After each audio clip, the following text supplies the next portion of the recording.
let's make sure the things that happened to us to prevent us from being great on the last episode don't happen to us on this episode. I am Wood. You Kevin Nash our streak. You stay classy, internet. I'm Suave Burgundy. Gangrene back in the building yet again. The gangiest of green. And the greenest. Nah, we ain't green. We forgot the Balmont team. Ding! Booyaka shot. All of that, though. Oh, today, Tuesday, June the 4th, year of our Lord. Year of our Lord. I said year of our Lord. Year of our Lord. 20 and 20. 4 for 4. Would you like fries with that, sir? No salt. Absolutely. Dipping sauce for your nuggets. Pause. I'm going to go a little bit outside with this one. Yes, hummus. Okay. All right. Sure. Take. I'm getting a mental picture because I had hummus recently and I'm like, those textures are potato, like crispy potatoes with some chickpeas smashed. Oh no, I've had it happen before, but I was like, for the nuggets, that's what was throwing me. The kids get the don't do this. Let the church say. Hey man. Yo, for those of you who don't know why we're giggling, shout out to O Solo. One of these days, y'all gonna hear me.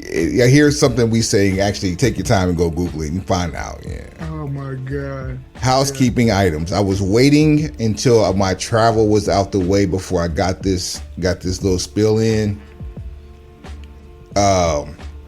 Get your allergy medicine.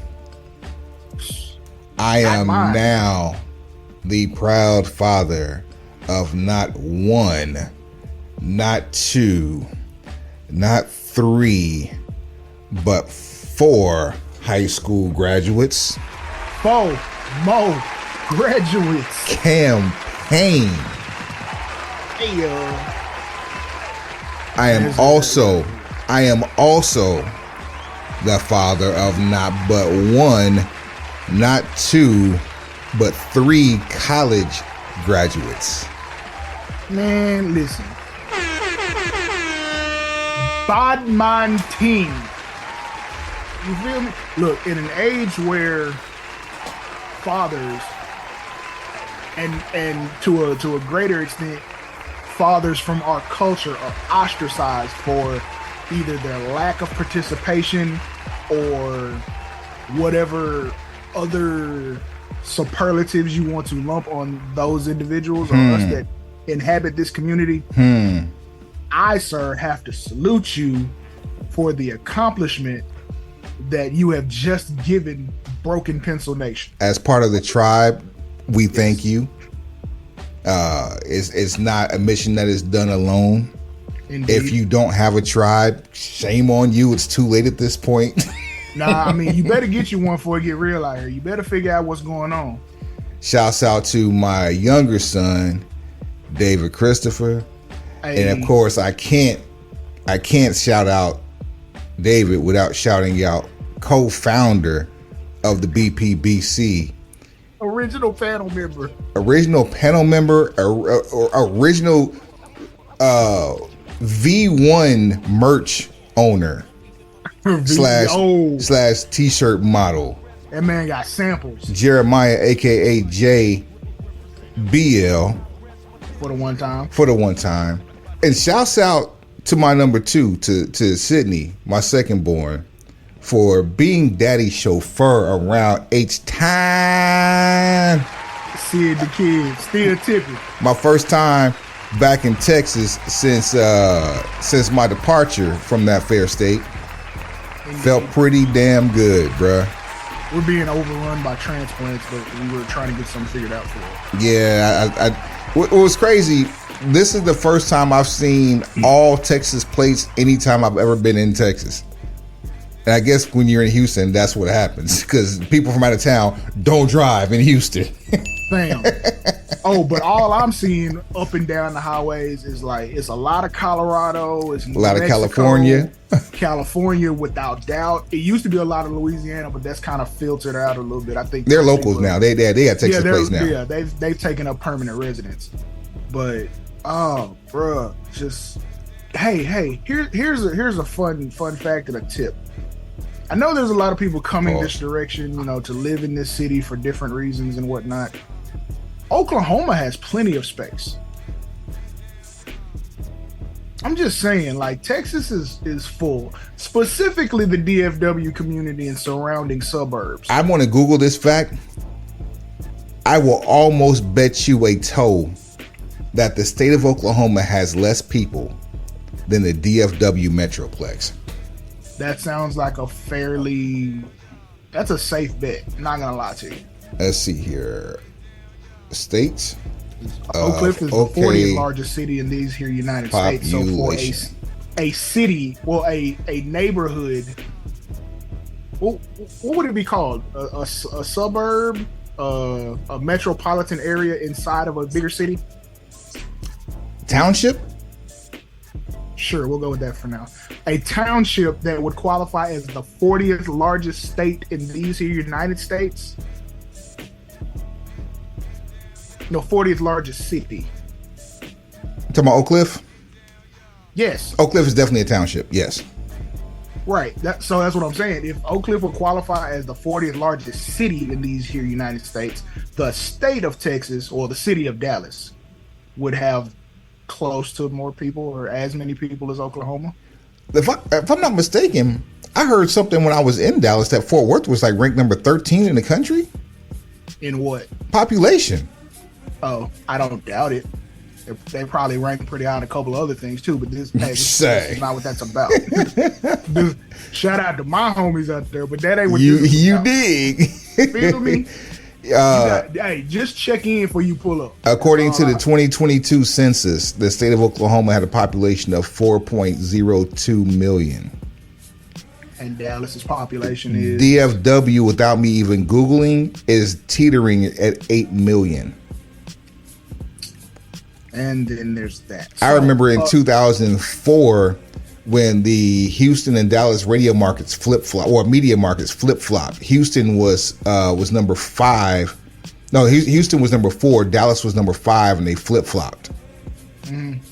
So either Dallas's market grew in size or it grew in people. Either way, DFW is the number 4 market in the country for population.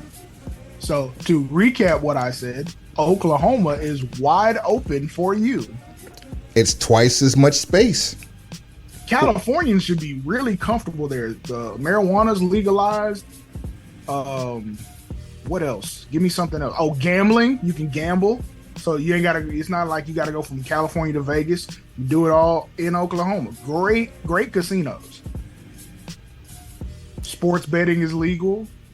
Alcohol is beer is now above 3.2 as it has been for like the last 5 years. So you don't have to worry about drinking pea water. Dispensaries everywhere. It's like California. It's like Timu, California. More dispensaries than churches. And Oklahoma had more churches than any other place in the country. Go learn and pray. Go pray and learn. Joe Exotic is safely behind bars. You ain't got to worry about him or Carol Baskins. That be as naive. All I'm saying is don't come here. We don't want you. If I missed anything, you know how to let us know. Show at BrokenPencilBC.com, BrokenPencilBC@gmail.com. That's at BrokenPencilBC on all things social. At BrokenPencilBC on what? Everything. 30 minutes on the clock, please. Bing bong. Our show begins now. So, when we last left you, we went off the air talking about AEW Double or Nothing, the 5th anniversary, as well as King of the Ring. Well, King of the Ring, we do have two, King and Queen of the Ring. We do have, new King, new Queen of the Ring. Shouts out, yeah. Shouts out to Queen Nia. Shouts out to King Walter in our house still. Facts. And AEW. The King of the Ring in or out. King of the Ring in or out.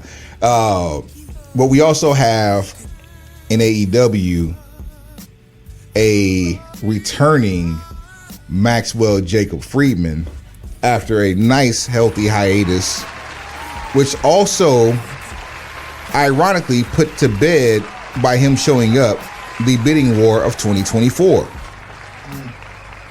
We thought we had action with that vainglorious curse laden promo from, what was it, 2 years ago?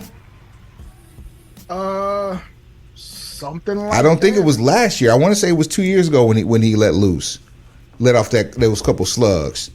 I think so. Probably, you're right. But either way, he's back, and he's got a very questionable AEW tattoo on his lower leg. I hope that was a stick-on. Hollywood airbrushing, I'm hoping for, more so than the stick-on. Bruh, because, like, there's no way. There's just no way. Ain't no way, boy. Ain't no way. You couldn't pay me to put that tattoo on me. Word to my mother. And it's not so much that the concept is bad. The execution of said tattoo is what is most concerning for me. The man ordered a tattoo on Temu. All right, for those of you who are familiar with the movie The Hangover, how Stu woke up with a Mike Tyson tattoo around his eye in The Hangover 2, that tattoo was better than the one Max has. Yep, that was definitely Max's tattoo, bar none. Not even a question. It just feels like something you get tattooed drunk. It feels like something you made an impulse decision. You didn't do any research on the tattoo shop, the artist, or anything before that. It was just like, let me go get this flash piece. And crazily, the only other thing we got out of that pay-per-view from a surprise standpoint was a returning to TV Gangrel by name, accompanying Adam Copeland, who had just, also took this time to jump straight at a 90-degree angle from the top of a cage onto a prone Aleister Black on a table, causing a broken tibia. Malachi Black, his contract. I'm sorry. You're right. Malachi Black. Look, sometimes we have to pull our, and I hate to use this word when I'm referring to Copeland, but we have to pull our elders aside and let them know that you've done enough. What you're planning is completely unnecessary. Wouldn't it be ironic that he retired and became a Hall of Famer because of a broken freaking neck? He comes back and is far north to the start of his career than he is the end of it. And he causes that kind of injury by taking a straight up and down dive. No one should jump from that high straight down unless there's a fire involved. And I'm so glad he thought about protecting his fellow opponent. Let's keep it a whole buck. Very cool, very noble. He probably made that decision midair to protect his opponent. I get the table placement and everything. Like it's possible that the table was too close, so if you dive out, you might overshoot. It would be an even worse injury, especially for someone with the surgically repaired neck. Right. Then if you go with the splash, kind of the same thing. Like you would hit the spot, but the window for a mishap grows even more because of the distance of the table and the angle of the splash. You know how we could have avoided all of this? How? Stay your ass on the ground. That's a great solution, Suave. That's why you're here. Look, for a nominal fee. Soon to be. A phenomenal fee. We will slice off some of this broken pencil knowledge and put it on your plate. That would have fixed all of this. Stay on the ground. It's a gimmick match. Barbed wire steel cage, which number one, I expected far more barbed wire than what we got. How much did the barbed wire even really come into play? The biggest shock of the barbed wire had to be the placement of Malachi Black onto the table with the barbed wire, because it was supposed to be used to strap him down. So, I mean, look, now, far be it of me to criticize this, because obviously two professionals got in there and did what they could with the situation. But I think we've learned from AEW's history that gimmick matches aren't always the way to go, i.e. the exploding ring match. Boy. Several of these stadium stampedes, a couple of these. That was the other nonsense. Yeah, at Broken Pistol BC on Instagram. Go check out the reel that I posted if you did not watch Double or Nothing, or if you have been under a rock for the last week and a half. Oh no, that's Anarchy in the arena, and that's the second year in a row that somebody has come up short. As a result. Let's talk about Anarchy in the arena for a minute. All right. I believe was that when Matt Hardy busted this, cracked his dome open? I think that no. Hardy cracked his dome against Sammy Guevara in some sort of match where he fell off a scaffolding or lift. Yeah, him and Sammy fell off a lift through a table, and he banged his head on the concrete. Was it like a side effect through a table or something like that? No, because he went backwards. How he got up and was able to do anything is a complete miracle. I still see Rebby Hardy, and I hear her words on the Twitter screen. What the blah blah blah blah blah blah blah. You feel me? Like, yeah, it was an ugly. I don't even want to go look it up because I don't want to make myself sick right now. Yeah. But the fact he was able to complete the match is a miracle. But walking around and speaking coherently, that is a real accomplishment. But yeah, that was a separate match with Guevara. That wasn't a Stadium Stampede or. But the fact I got to jumble all this crap together, somebody did get hurt during a Stadium Stampede. I just don't remember who it was. Somebody got hurt during a Anarchy in the Arena match too. The one that had the Bryan Danielson got hurt last year. He got concussed real good. Yep. And matter of fact, didn't I take him out of All In? Did it? Because he had just got his arm broken too. No, the arm break was after it. The arm break happened at the Forbidden Door. Yes. So he wasn't in All In because of that. Was All In before Forbidden Door? Yep. Well, All In was after. Forbidden Door was in August. No, I'm sorry. All In was in August, rather. So the broken arm kept him out of All In. The concussion kept him out of whatever happens before Forbidden Door. The broken arm pencil company. But you see my point? Like, the fact that we have to we're keeping score on stars. We can't keep track of the injuries. On stars you paid a lot of money for, who were supposed to essentially lead you through the door of acceptance so that your younger stars could develop and become the flag bearers. And let me keep it a whole 1,000 with you. Okay, hold on. I'm glad you said that too, because before we get into this, the whole reason why we're having the show today, younger stars and flag bearers, the pillars, MJF, back here to stay. Sammy Guevara, parts unknown. Missing in action. YFN Darby hit by a bus and wielding a flamethrower. He gets a buzzer. Hung upside down. Oh man. Yeah. He has a smashed nose and is hanging upside down for at least 5 minutes. Another situation where there could have been a catastrophe. That could have gone badly bad. Hardy could have gone terrible. Edge, no, two in the same pay-per-view. Edge could have gone horribly because he could have Sid Vicious himself. He was able to stand after the match. He could have Sid Vicious himself. I think his body of work in the industry is the only reason he didn't Sid Vicious himself. Jeez. And then you WCW Sid Vicious versus Scott Steiner, if you're interested in what we're talking about. Darby could have bled. There's so much stuff that could have happened with Darby because Darby, I have to believe, is not 100%. He may not be 68%. Broken ankle and hit by a bus while recovering from said broken ankle. Fam, you got to slow down. And then Jack Perry's the other one, who was lit ablaze by YFN Darby.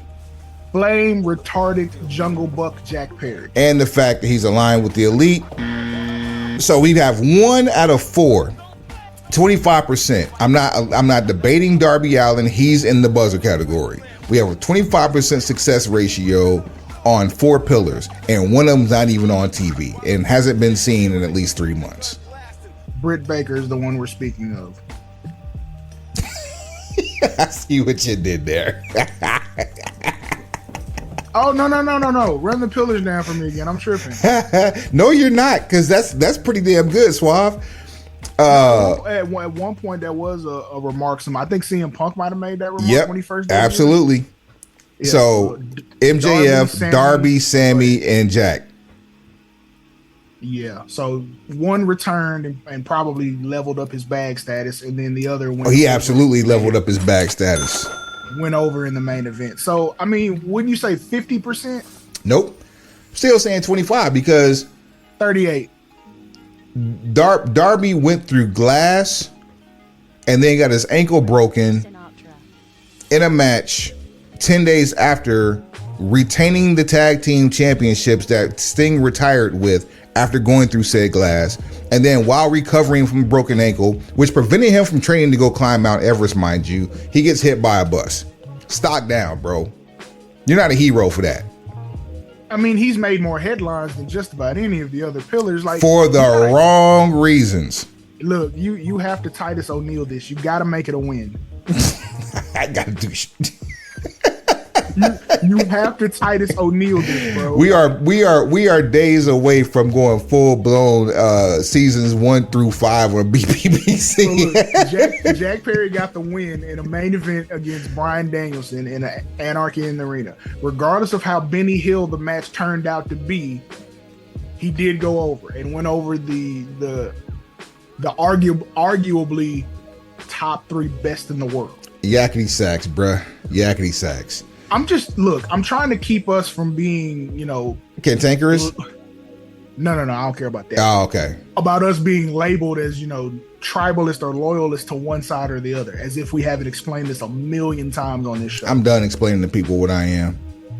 I'm done. We've been here longer than you've been a fan of professional wrestling. Deal with it. Just here's the bright side of it.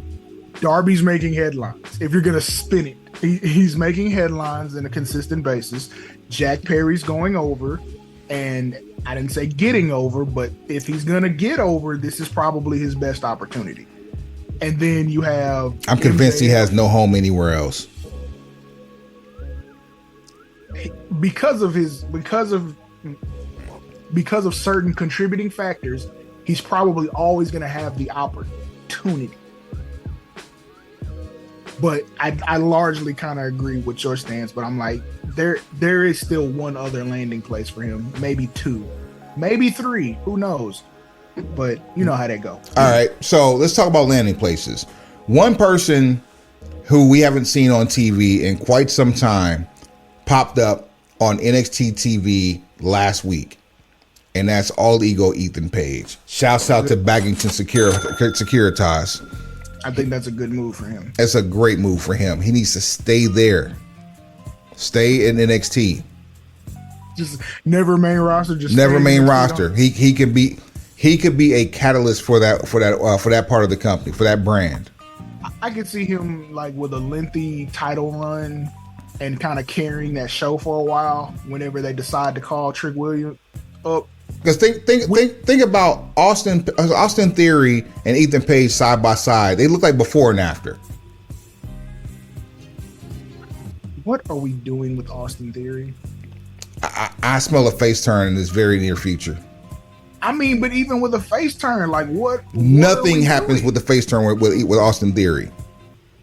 Exactly. That's why I'm like, hey, bro, what are we doing? At the day or 2 days after King and Queen of the Ring, because Becky Lynch did lose the Women's World Championship. Oh, we were wrong about that. No, you were wrong about that. Wow. Okay. Let's see how that's finna go. All right. You done drew your line in the sand. Cool beans, brother. It's a team thing, but I knew who wasn't gonna win. It was her. But you gonna shoulder this L. Hold that. That's awful.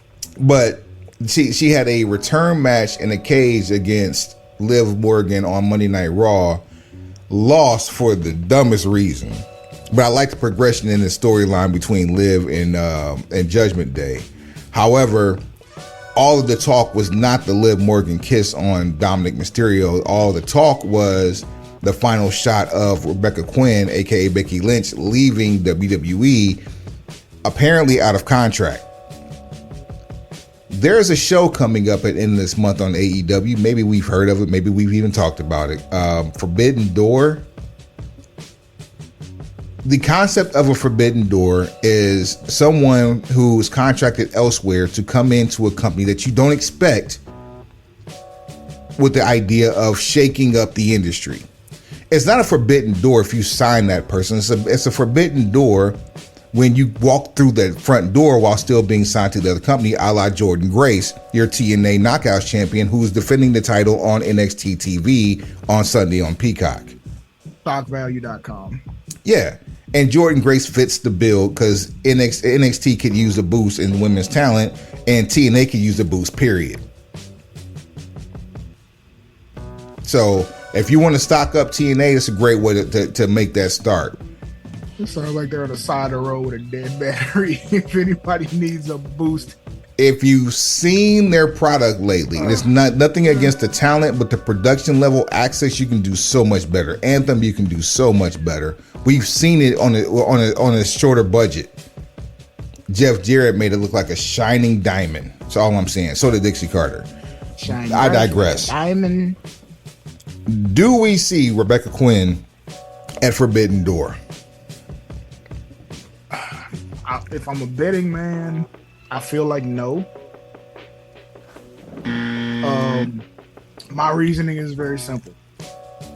It's not about matching the bag, because the whole reason for taking this time off is to spend time with your young child. A lot of one-on-one time so that you don't miss so much of the development stages, so that you can have some bonding time. I'm sure whatever bag is being thrown, unless it's like Favored Nations 1996 Hall and Nash type stuff, TKO can match whatever Kanos is going to throw out.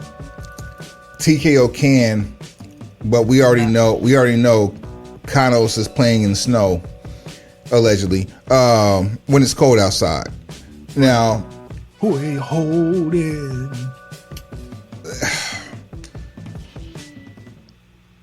Possibly the biggest bag a woman in this sport has ever seen could be thrown at Rebecca Quinn to show up at Forbidden Door.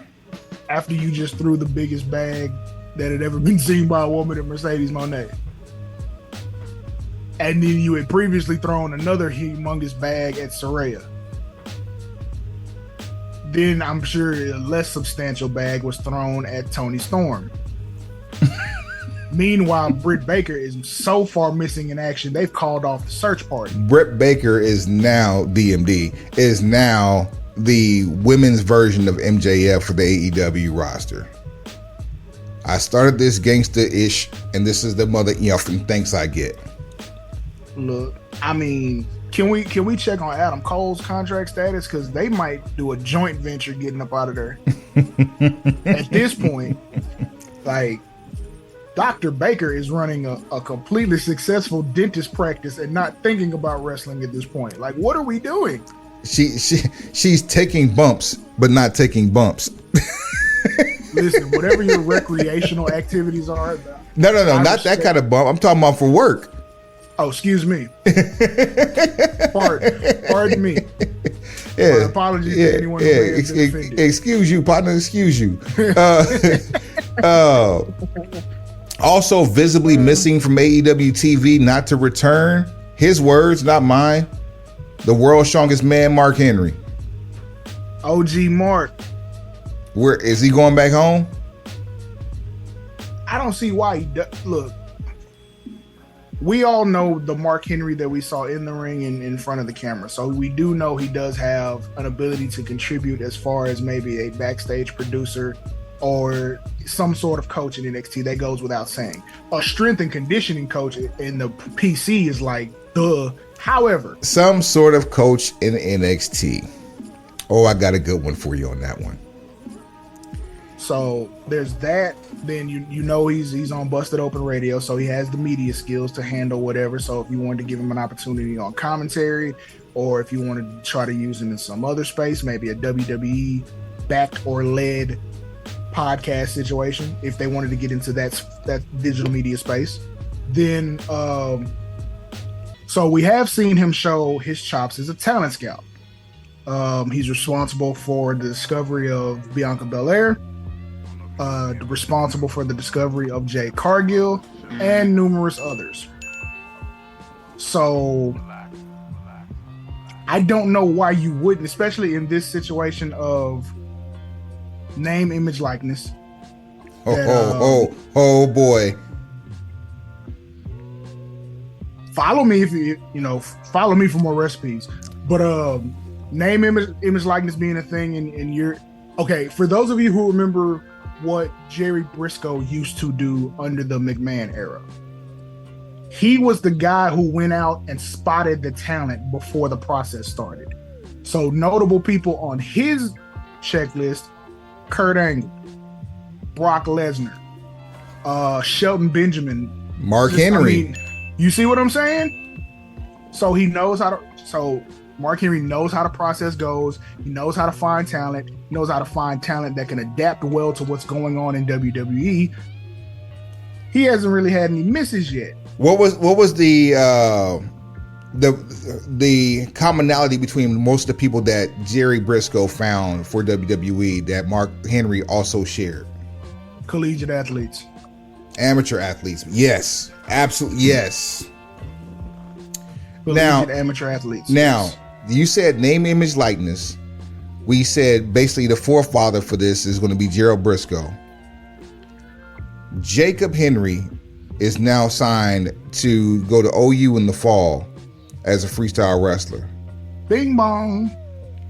NIL would be ignorant to not do a deal with OU, or WWE would be ignorant to not do an NIL deal with OU for a returning Mark Henry and his son and Jacob, because Mark Henry could essentially be the go-between while getting another bag for WWE. We're saying and thinking the same thing. Give the NIL deal to Jacob, put some money in his pocket, and the first thing people say when they see you get some money is, how can I get that same money? So now the conversation has already started itself. You just cherry picking who you want out the group. And we can guarantee one thing's for certain, two things for sure. Jacob Henry ain't no Gable Steveson.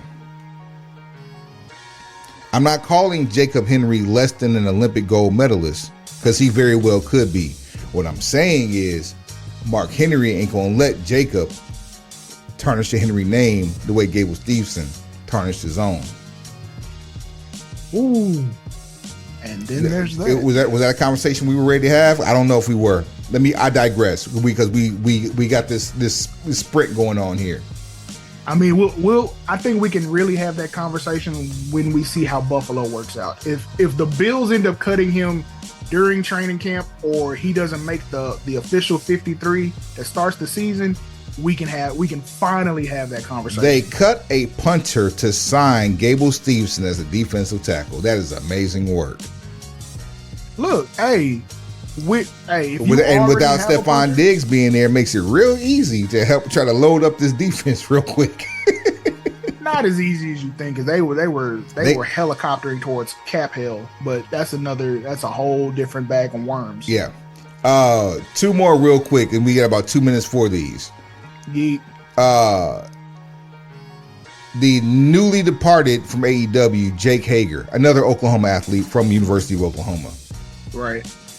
Does he return back to WWE? I think it's about the conversation you have with him before you got to have the right conversation with him. I don't know if he still wants to fight MMA. I don't know if he wants to be a full-time wrestler back on that sort of schedule. I know the perfect landing spot for him if he decided that Stanford was the option, and that would be next to Chad Gable in Alpha Academy 2.0. He would be the heater. He would take the place of Otis, essentially. I like that, but before I like that, I want to see him do a tour of duty in MLW. I'd like to see him in Japan if we just doing stuff. watch him do his stuff. You know, I'm doing wah. Jake mess him up. You know what I'm saying? Like, he could go to TNA. Look, if the money was looking right in TNA, I would absolutely tell him to go there and get a serious run and like reestablish his name, reestablish his whole persona. Same thing for New Japan, because apparently they're kind of starved for main event talent. So if you send him out there, he can probably get busy for 6 months. And he's familiar. All of that. And then finally, this is the one I've been waiting on right here. What it is? The one person who has the mouthpiece that you want to fire off, like you want to stay by that sensor, but you don't know how much of that line he's going to either toe to cross, but you know he's also going to deliver in the ring. Absolute Ricky Starks. Oh yeah, the new Rico. Because at this point, I think we've not we as the Broken Pencil Booking Company, Pro Wrestling Podcast, but we as collective wrestling fans and us being on the opposite side of the table have given up on Ricochet ever being more than. Bro, he was so close. 2 weeks ago, he was so close. They let him independently pick off the entire Judgment Day, except for Damian Priest. Feels like they built him up just for Braun Breaker to knock him down. Knock him down. They threw a building on top of him and the Speed title. None of this would be an issue if he could cut a promo, or if they would give him an air quotes mouthpiece to speak on his behalf. Him being a heel is what's best for business. Make him a heel, put him in, fly club. If MVP was his mouthpiece, can you imagine how much better he would be on television? 3.0, the 3.0 show. Even with the size disparity, because I know there's this thing about you don't want the manager to be bigger than the talent, but scratch that. You just need somebody that can talk. He would work in the Pride, or if you would just stop playing around and do Hurt Business 2.0 like you're supposed to. That's what needs to happen. But there's only one place for Ricky Starks, especially with him having the mutual respect for CM Punk that he has, and that's going to be WWE. Because I can guarantee you, Candy Money is going to help get him over there signed for that bag. He's definitely going to NXT first, and I'm not mad at it either. And it's not because he's not good enough to go main roster, but if you're going to establish him as the talent you should, NXT should be his first stop. And then imagine him going back and forth with Ethan Page for a 2-year span. Show at BrokenPencilBC.com, BrokenPencilBC@gmail.com. It's at BrokenPencilBC on all things social, at BrokenPencilBC on what? Everything. Vita Hermosa coming soon. Suave, take him to the house. Pencil pushers. Like, rate, share, subscribe. Tell a friend. Tell that friend to tell a friend. And then tell that friend again. Heads up. Pencils down. Holla. Until sometime soon. Oh, we got action.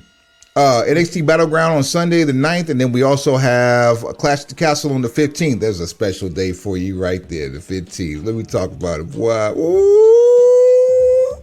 You know who ain't gonna do who ain't gonna win on NXT.